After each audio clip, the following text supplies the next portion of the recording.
Joko Widodo dianggap panik dan cemas jelang berakhirnya masa jabatan sebagai presiden pada tanggal 20 Oktober tahun 2024 mendatang. Menurut Direktur Gerakan Perubahan, Muslim Arbi, terdapat berbagai alasan yang membuat Jokowi saat ini panik dan cemas menjelang lengser.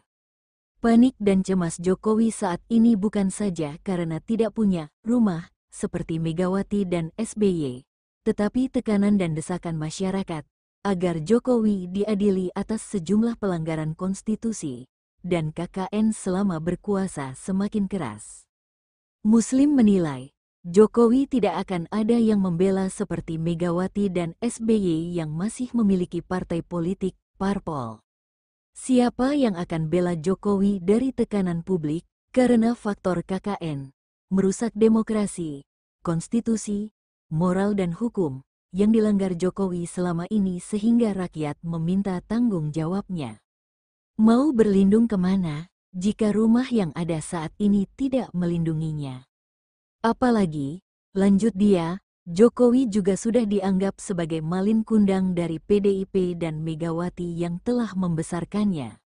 Susah Jokowi dilindungi, satu persatu pembelanya malah berbalik menyerangnya. Buzzer-buzzer bayarannya pada lari dan berbalik menyerangnya. Itu kecemasan dan kepanikan yang dirasakan saat ini, pungkas Muslim. Adili Jokowi pasca lengser sebagai presiden adalah harapan banyak orang yang hadir pada acara silaturahmi antar tokoh dan elemen perubahan jelang tanggal 20 Oktober tahun 2024, Selasa, tanggal 1 Oktober tahun 2024 di Jakarta.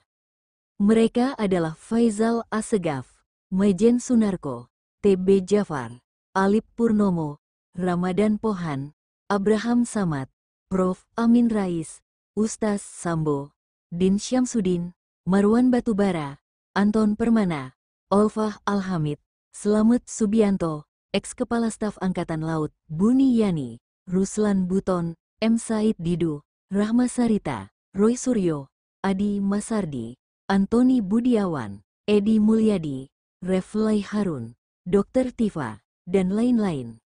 Di antara mereka bahkan dengan tegas menyampaikannya di atas panggung, Faisal Assegaf salah satunya, inisiator silaturahmi.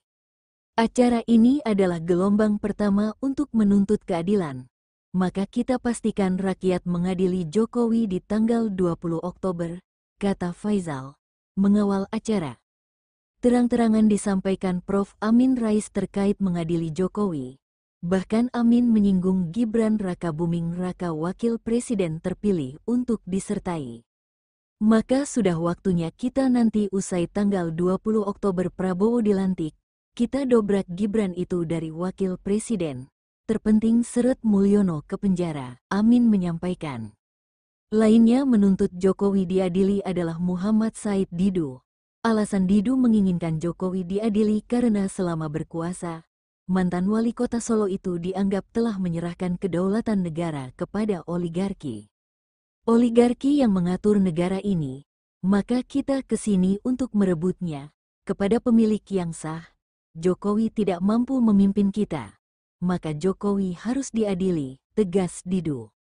Menurut Ahmad Fauzinuddin, SH, advokat, koordinator agenda, hingga Kamis, tanggal 9 September sudah ada 561 orang mendukung isi pernyataan bersama yang menuntut saudara Joko Widodo diseret ke penjara.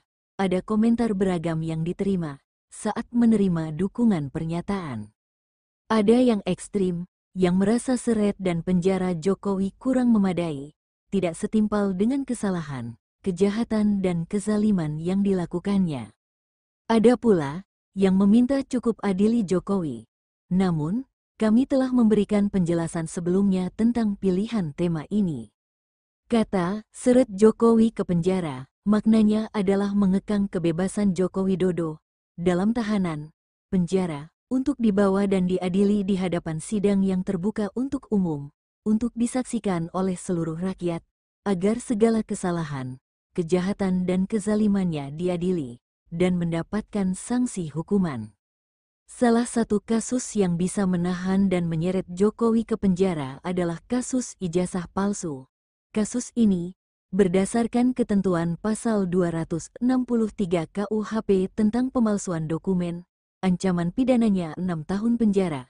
Pasal 21 KUHP telah menentukan, agar tidak khawatir Jokowi lari, melarikan diri atau mengulangi kejahatan pemalsuan ijazah, maka penyidik diberi wewenang untuk menahan Jokowi. Jadi, tema "Seret Jokowi ke Penjara" adalah tema yang sesuai dengan hukum, karena setiap kejahatan yang ancaman pidananya di atas 5 tahun penjara, dalam proses mengadilinya, bisa dilakukan penahanan, atau mengekang kebebasan tersangka, atau terdakwa di penjara, tahanan. Kami memang menyadari, seret Jokowi ke penjara belum memuaskan semua pihak, karena banyaknya kejahatan dan kezaliman yang dilakukan Joko Widodo. Hanya saja, karena konstitusi mengatur wewenang, dalam proses mengadili perkara, hanya sebatas di penjara, ditahan, tidak boleh digantung atau dipancung, maka tema yang kami tetapkan tetap pada batasan norma konstitusi, yaitu seret Jokowi ke penjara pasca lengser. Adapun setelah diadili berbagai kesalahan, kejahatan dan kezaliman yang dilakukan Joko Widodo, misalnya ternyata kasus pembantaian anggota FPI, di peristiwa KM50 ada peran Jokowi, dan dalam kasus pelanggaran HAM berat dapat diberi sanksi pidana mati. Maka hukum mati bagi Joko Widodo pasca lengser berlaku setelah melalui proses pengadilan dan atas dasar kekuatan putusan pengadilan. Semua kasus yang diadili punya potensi hingga sanksi hukuman mati. Sementara itu, dalam poin kelima pernyataan bersama, sangat banyak kejahatan dan kezaliman yang terjadi selama Jokowi memimpin Republik Indonesia. Seperti kasus ijazah palsu Joko Widodo, kasus kebohongan mobil SMK, kasus pembantaian KM50, kasus tragedi Kanjuruhan, kasus tragedi 894 anggota KPPS yang meninggal pada pemilu 2019. Kasus perampasan tanah rakyat berdalih PSN di Rempang. Kasus perampasan tanah rakyat berdalih PSN di PIK 2. Kasus perampasan tanah rakyat berdalih proyek IKN di Kaltim.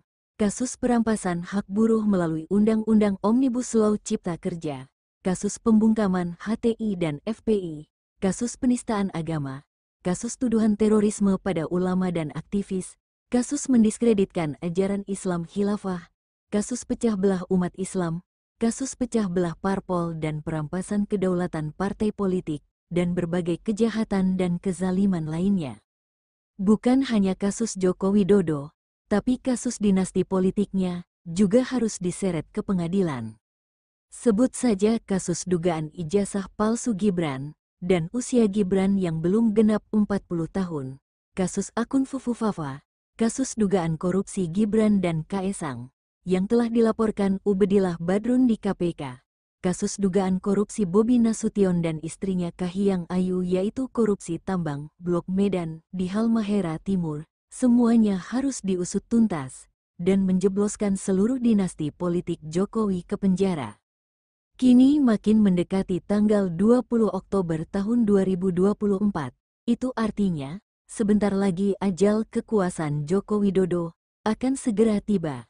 Saat ajal kekuasaan itu tiba, maka hilanglah penghalang kekuasaan yang selama ini menjadi sebab tidak diprosesnya tuntutan pada Joko Widodo dan dinasti politiknya. Hari Sabtu tanggal 21 September tahun 2024 bertempat di Jakarta. Telah disiapkan agenda 1 bulan jelang Joko Widodo lengser. Agenda ini dihadiri sejumlah advokat dan tokoh nasional seperti Prof. Dr. Haji Muhammad Amin Rais, MA, PhD, Majen TNI, Purnawirawan, Sunarko, wartawan senior Edi Mulyadi, Rizal Fadilah, SHMH, Aziz Yanuar, SHMH, Azam Khan, SH, Buya Fikri Bareno, Daeng Wahidin, Prof. Dr. Antoni Budiawan, Direktur PEPS, Prof. Dr. Taufik Bahaudin, UI Watch, Dr. Muhammad Taufik, SH, MH. Juju Purwantoro SHMH, Ismar Syafruddin SHMA, H. Novel Bamukmin, SHM-SOS, Dr. H. Ahmad Buhori Muslim, SAK-SH, MA, advokat, aktivis dakwah, dan yang lainnya. Acara akan disiarkan secara live oleh sejumlah channel YouTube Perjuangan. Agenda ini ditujukan kepada publik agar paham apa saja kejahatan dan kezaliman Joko Widodo, serta memahami rincian langkah hukum untuk menyeretnya ke penjara pasca lengser.